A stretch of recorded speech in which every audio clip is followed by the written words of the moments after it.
Desde la entrada del pecado en el mundo, todos los habitantes de la tierra, incluidos ángeles, los no caídos, muchos se preguntaban cómo haría Dios para solucionar el problema del pecado. Yo me imagino esa situación. El sacrificio de Jesús en la cruz, su vida, su muerte, su resurrección, son la respuesta a esta pregunta. La Biblia se refiere a esto como el misterio de la piedad. Lo dice la primera carta de Timoteo, capítulo 3, verso 16. No es otra cosa que la demostración más grande de amor que se haya hecho desde que existe un ser humano o algún ser vivo en el universo. Te quiero hacer una pregunta. Para ti, ¿cuál era el objetivo del sacrificio de Jesús? Seguramente sabes responder a esta pregunta. ¿Cuál era el objetivo del sacrificio de Jesús? Juan capítulo 1, verso 29. Al siguiente día vio Juan a Jesús que venía a él y dijo: «Este es el Cordero de Dios que quita el pecado del mundo». El único que podía solucionar el problema del pecado en el universo era Jesús. El mismo dador de la vida es la solución a este problema. Jesús tiene el poder para dar y tiene para quitar, aún su propia vida. Por eso me ama el Padre, porque yo pongo mi vida para volverla a tomar. Nadie me la quita, sino que yo de mí mismo la pongo. Tengo poder para ponerla y tengo poder para volverla a tomar. Este mandamiento recibí de mi Padre. ¿Por qué era necesario que Jesús muriese? Otra pregunta, ¿verdad? Romanos capítulo 3, verso 23 dice lo siguiente: por cuanto todos pecaron, todos están destituidos de la gloria de Dios. Romanos capítulo 6, verso 23, porque la paga del pecado es muerte, pero la dádiva de Dios es vida eterna en Cristo Jesús, Señor nuestro. Hebreos capítulo 9, verso 22. De hecho, la ley exige que casi todo sea purificado con sangre, pues sin derramamiento de sangre no hay perdón. Primera carta de Corintios capítulo 5, verso 3. Primeramente os he enseñado lo que asimismo recibí, que Cristo murió por nuestros pecados conforme a las Escrituras. Y otro versículo más que habla de por qué era necesario que Jesús muriese. Primera carta de Pedro, capítulo 3, verso 18. Asimismo, Cristo padeció una sola vez por los pecados, el justo por los injustos, para llevarnos a Dios, siendo a la verdad muerto en la carne, pero vivificado en espíritu. ¿Por qué es necesario, por qué era necesario que Jesús muriese en la cruz? Porque todos somos pecadores y todos estamos destituidos de la gloria de Dios, porque la paga del pecado es muerte. Porque Cristo murió por mis pecados, por nuestros pecados. ¿Por qué era necesario que Jesús muriese? Porque gracias a su muerte, gracias a su resurrección, podemos ir a Dios. El justo por los injustos para llevarnos a Dios. La Biblia tiene valor porque nos dice cómo el pecado entró al mundo, pero también dice cómo será eliminado. Dios no puede tolerar lo maligno del pecado, así que la paga del pecado es la muerte.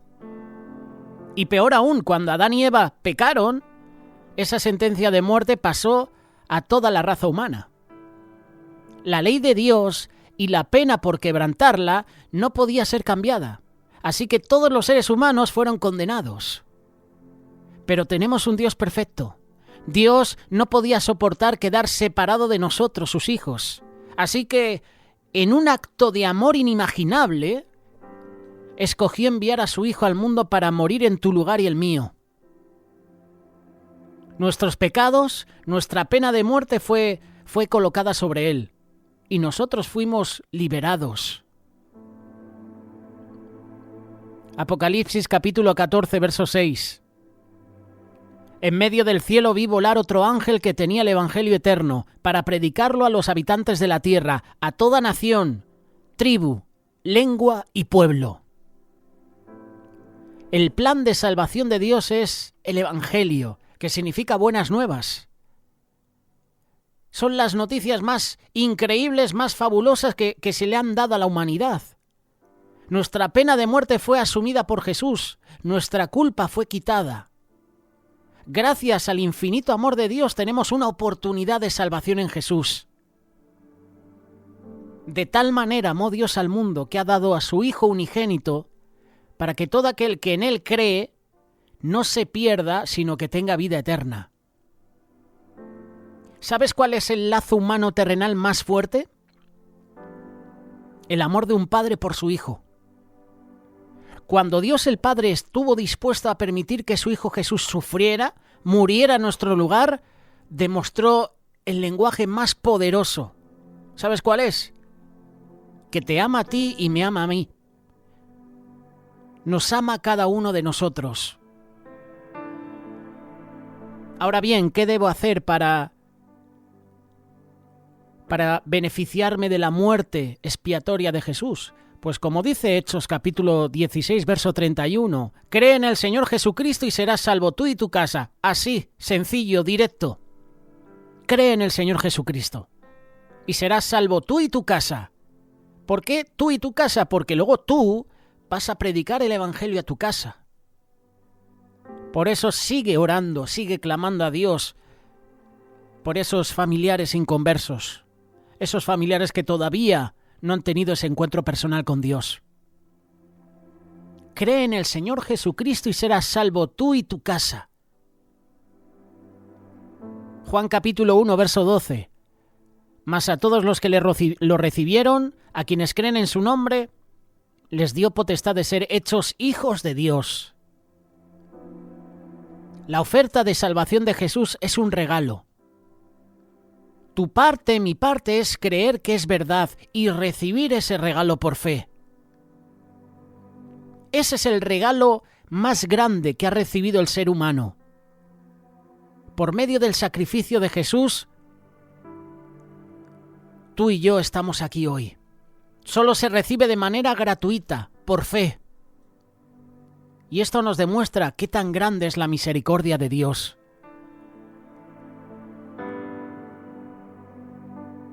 Es que lo curioso de todo es que Dios ni siquiera pide nada de nosotros, solo creer. Hechos capítulo 3, verso 19.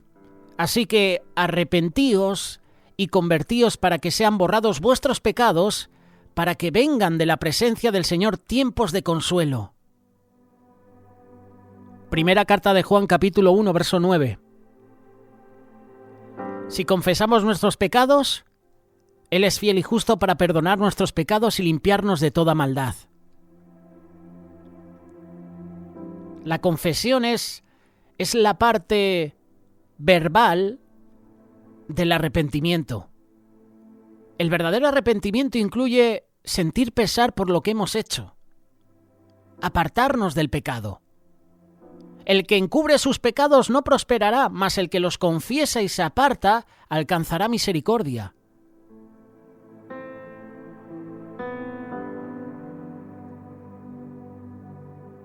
Jesús le dice a Nicodemo: no te maravilles de que te dije, os es necesario nacer de nuevo. El nuevo nacimiento. A partir de ese momento, a partir del momento en que tú recibes a Jesús en tu vida, tu pasado pasó de moda. Tu pasado es pasado. Por lo tanto, comienzas una nueva vida, como lo hace un bebé recién nacido. Es la experiencia de comenzar la vida de nuevo, sin ninguna mancha de pecado en nuestro registro. Juan capítulo 14, verso 17. El Espíritu de verdad, al cual el mundo no puede recibir porque no lo ve ni lo conoce, pero vosotros lo conocéis, porque vive con vosotros y estará en vosotros. Jesús mora en cada uno de nosotros a través de su Espíritu. ¿Qué haremos entonces nosotros? Cuando Jesús vive en mi corazón a través del Espíritu Santo, ¿qué haré? Filipenses capítulo 2, verso 13. Porque Dios es el que en vosotros produce así el querer como el hacer por su buena voluntad. Si Jesús vive en tu corazón, entonces se va a generar en tu vida un deseo de hacer su voluntad. Y eso se va a reflejar en los frutos que das. Por sus frutos los conoceréis. Por sus frutos te darás cuenta si una persona ha cambiado o si sigue igual. Así que ten ánimo. Él te dará las fuerzas para lograrlo. ¿Por qué debo tener confianza de que esa experiencia de mi nuevo nacimiento va a ser de éxito? Fácil. Filipenses capítulo 1, verso 6. El que comenzó en vosotros la buena obra, la va a perfeccionar hasta el día de Jesús. Esto significa que cada día tenemos que ejercitar nuestra fe en Dios, confiar en su palabra, porque es Jesús quien ha prometido cambiar nuestras vidas. La salvación depende de su poder, de su capacidad, no de nosotros. El protagonista de todo es Jesús, no yo.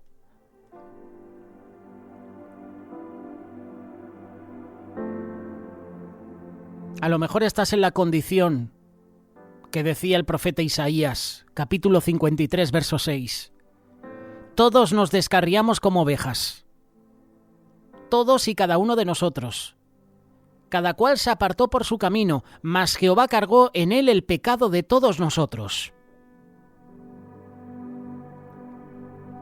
Tú y yo con frecuencia, cada día, fallamos. Esa es una realidad. La gente con frecuencia falla en su vida cristiana porque acepta a Jesús como su Salvador personal, pero no como Señor o gobernante de su vida. La mayoría de nosotros queremos andar por nuestros propios caminos, manejar nuestras propias vidas. Pero cuando aceptamos a Jesús como Señor debemos entregarle la dirección de nuestras vidas. Debe ser una necesidad para nosotros mantener nuestras manos fuera del volante. Como hace esa persona que quiere ahora mismo sacarse el carné de conducir. Pues en la parte espiritual es igual. Nosotros debemos mantener nuestras manos fuera del volante y pedirle a Jesús que Él nos dirija.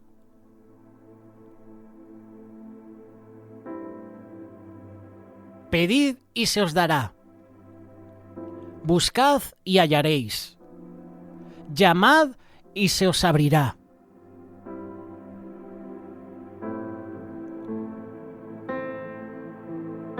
Dios no miente. Dios siempre cumple sus promesas. No dudes. El sacrificio de Jesús nunca será en vano. Acércate a Él, busca a Jesús. Buscad y hallaréis. Hay un versículo también que dice, buscadme y viviréis. Jesús puede transformar tu vida. Él quiere hacerlo. Cuando tú has aceptado a Jesús en tu vida,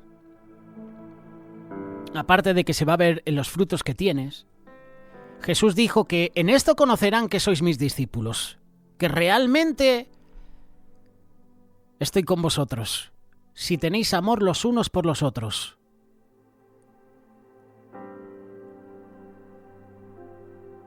Qué versículo, ¿verdad? El sacrificio, la resurrección de Jesús es tan eficaz, su poder es tan transformador, es tan poderoso que transforma todos los aspectos de la vida, a tal punto que nuestro carácter, nuestras costumbres, pensamientos, nuestro trato con los demás se transforma día a día y se hace semejante a la imagen de Jesús.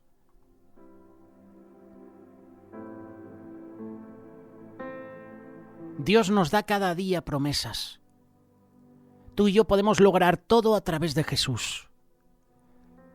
Cuando aceptas a Jesús en tu vida, todas tus necesidades son suplidas. Cuando aceptas a Jesús, nada es imposible. Tu gozo será completo. Tendrás una vida abundante. Él no te desampara. Él nunca te deja. No temerás lo que los hombres te puedan hacer porque Jesús está contigo. Gracias a Dios por el sacrificio de Jesús. ¿Puede haber algo mejor que esto? Gracias a ese sacrificio, hoy tenemos vida.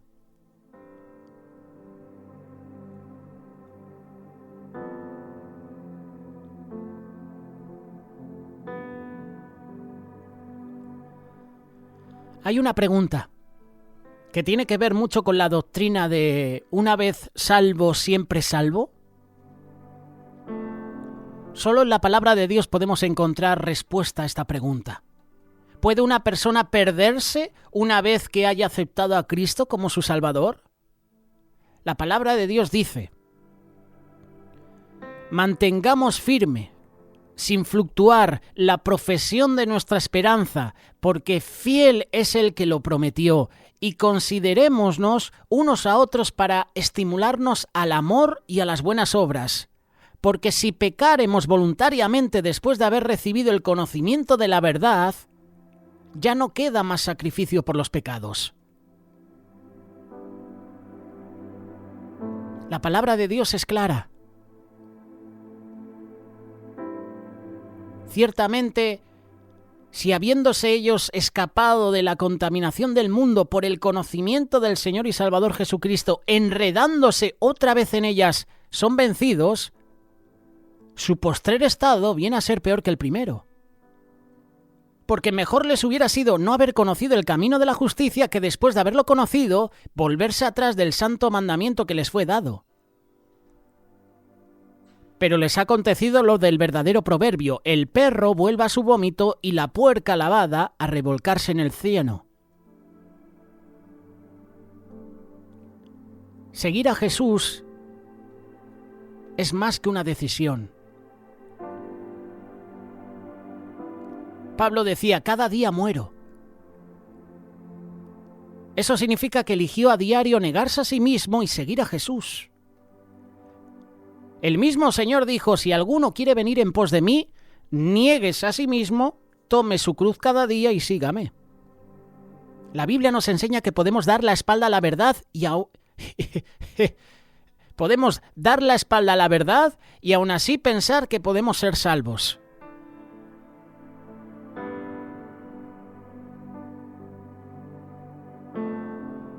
El que piensa estar firme, mira que no caiga. Hay personas que piensan que pueden predicar la palabra sin caminar el sendero. Jesús dijo: no todo el que me dice Señor, Señor, entrará en el reino de los cielos, sino el que hace la voluntad de mi Padre que está en los cielos. Muchos me dirán en aquel día: Señor, Señor, ¿no profetizamos en tu nombre, y en tu nombre echamos fuera demonios, y en tu nombre hicimos muchos milagros? Y entonces les declararé: nunca os conocí. Apartaos de mí, hacedores de maldad.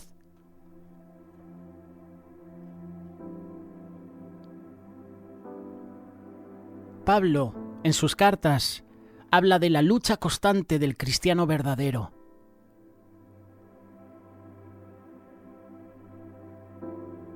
Dios quiere que tú y yo tengamos la seguridad de que Él terminará la obra que ha comenzado en nuestra vida. Cuando decidimos seguir a Jesús, podemos confiar que Él nos guiará y Él nunca nos va a soltar. El que persevere hasta el fin, éste será salvo. Con este versículo echamos abajo esa doctrina de salvo siempre salvo. El que persevere hasta el fin en los caminos del Señor, éste será salvo. La mejor decisión que puedes tomar en tu vida es aceptar a Jesús. Aceptarlo en tu vida. Y te digo una cosa: Él te cambiará por completo. El cambio empezará en el interior y se va a reflejar en el exterior. Y otros van a querer acudir a ti y te van a preguntar: oye, ¿qué hay en tu vida? Te veo diferente. Yo quiero lo que tú tienes. Hasta nuestros propios familiares verán ese cambio y querrán conocer a Dios. Es la mejor decisión que puedes tomar. Aceptar a Jesús. Ahora es el momento, hoy es el día.